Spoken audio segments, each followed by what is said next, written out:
Ottawa, February 3, Reuters. The Canadian government will not use troops against truckers whose nearly week-long protest of coronavirus vaccine mandates has brought traffic in central Ottawa to a halt, Prime Minister Justin Trudeau said on Thursday.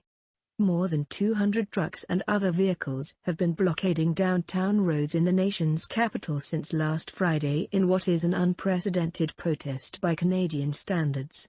Organizers say drivers plan to hold similar protests in Toronto, the country's most populous city and its financial hub, and Quebec City later this week amid growing frustration over almost 2 years of restrictions imposed to fight COVID-19. Ottawa residents are angry that local police are largely watching the demonstrations rather than moving in to break them up. The city's police chief on Wednesday indicated guns were being smuggled into the protest and said using the military was an option, but Trudeau dismissed the idea. "There is no question of sending in the army," the Prime Minister said. Some demonstrators want an end to a federal COVID-19 vaccine mandate for cross-border truckers, while others insist Trudeau be removed from power on the grounds he exceeded his authority. Protest organizer Tamara Lich said the demonstrators would stay in place until all mandates had been dropped. "Our movement has grown in Canada and across the world because common people are tired of the mandates and restrictions in their lives that now seem to be doing more harm than good," she told a news conference.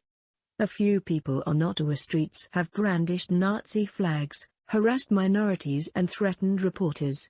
"That is unacceptable. It's time for these people to go home," Trudeau told reporters. Ottawa police, who have made just 3 arrests so far, issued 30 traffic tickets on Wednesday.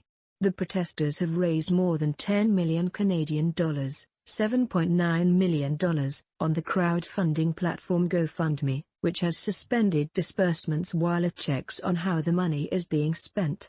Legislators on the House of Commons Public Safety Committee voted on Thursday to summon GoFundMe representatives to testify about what safeguards it has in place when it comes to releasing the funds. Lessons to be learned. Quebec Premier François Legault said authorities would not tolerate any mayhem related to protests. Quebec City Mayor Bruno Marchand told a radio station that there are lessons to be learned from Ottawa.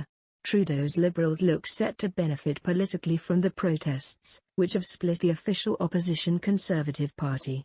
Federal Conservative lawmakers ousted leader Rerin O'Toole on Wednesday, citing his poor performance in an election defeat to the Liberals last September and his initial, lukewarm support for the protests. Former Conservative leader Andrew Scheer and other parliamentarians later posed with truckers, a move Ottawa Mayor Jim Watson branded an absolute disgrace.